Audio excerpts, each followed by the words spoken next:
আসসালামু আলাইকুম। ইসলামের গল্পকথা চ্যানেলের আজকের ভিডিওটি শোনার জন্য সবাইকে অসংখ্য ধন্যবাদ। আজকে আমরা হজরত ইয়াইয়া আলাইসাল্লামের জীবন বৃত্তান্তটি শুনব। আমাদের এই ভিডিওটি যদি আপনাদের ভালো লাগে অবশ্যই আমাদের চ্যানেলটি সাবস্ক্রাইব করতে ভুলবেন না।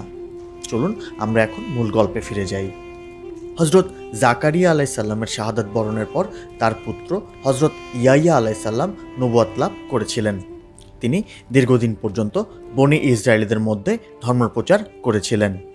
দিবারাত্রি অধিকাংশ সময় তিনি মসজিদে আকসায় বসে ইবাদত বান্দেগি করতেন এবং বনি ইসরায়েলিদের মধ্যে বিভিন্ন ধরনের উপদেশ দান করতেন। কিন্তু খুব অল্প সংখ্যক লোকই ধর্মপথে এসেছিল বলে শোনা যায়।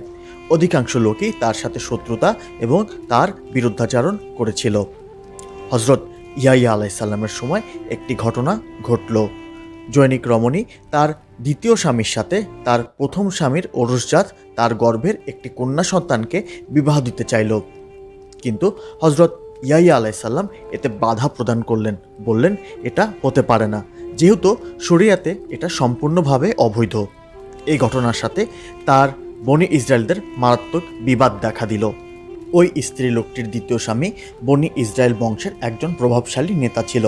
সুতরাং বনি ইসরায়েলদের প্রায় সকলে তার পক্ষে যোগদান করে হজরত ইয়াইয়া আলাইসাল্লামের বিরোধিতায় অবতীর্ণ হলো এবং হজরত ইয়াইয়া আলাইসাল্লামের নিষেধের প্রতি তোয়াক্কা না করে এই বিবাহ তারা সম্পন্ন করল এবং তারা হজরত ইয়াইয়া আলাইসাল্লামকে হত্যারও ষড়যন্ত্রে লিপ্ত হলো।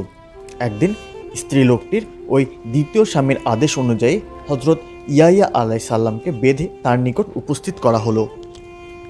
এমনই সময় হজরত ইয়াইয়া আলাইসাল্লামের কাছে ফেরেশতা জিব্রাইল এসে হাজির হলো এবং বলল, হে আল্লাহর নবী, আপনি আদেশ করলে আমি এই পাপীদের শাস্তিস্বরূপ তাদেরকে সহ সমগ্র শহরকে ধ্বংস করে দিতে পারি। হজরত ইয়াইয়া আলাইসাল্লাম বললেন, না, এদেরকে এভাবে ধ্বংস করে দেওয়া আমি কিছুতেই ভালো মনে করি না।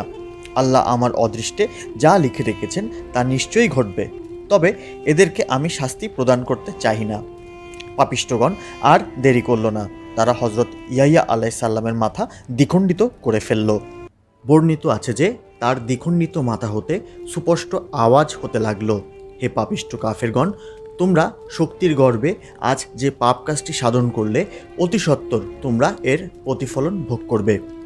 এই ঘটনার পর মহান আল্লাহ পাকের দরবারে আরজ করলেন ফেরেশতারা এবং বললেন, হে মাবুদ, তুমি তোমার শত্রুদেরকে শাস্তি প্রদান না করে তোমার পরম ভক্ত নবী নিরাপরাধ হজরত ইয়াইয়া আলাইসাল্লামকে তার শত্রুদের হাতে প্রাণ বিসর্জন করালে। এর কারণ আমরা বুঝতে পারলাম না। মহান আল্লাহ পাক বলেন, ফেরেশতাগণ, প্রচলিত নিয়ম অনুযায়ী শত্রুদেরকে ধ্বংস করে বন্ধুর নিরাপত্তা রক্ষা করতে হয়। বস্তুত আমার কাজটি ওই প্রচলিত রীতির বিরোধী বলে বোধ হলেও আসলে তা নয়। আমি যখন দেখলাম যে ধর্মবিরোধীগণ আমার নবীর সাথে মারাত্মকভাবে শত্রুতায় লিপ্ত, তারা কিছুতেই তাকে মেনে নিতে পারছে না, তখন তাদেরকে এর চরম প্রতিফল দান করার জন্য তাদের দ্বারা একটি গুরুত্বপূর্ণ অপরাধ সংগঠিত করালাম। আর এর দ্বারা আমার নবীর উপরেও কোনো অবিচার হয়নি, কেননা নবী রাসূলদের কাছে পৃথিবীর অপেক্ষা আমার নৈকট্য অধিক কাম্য।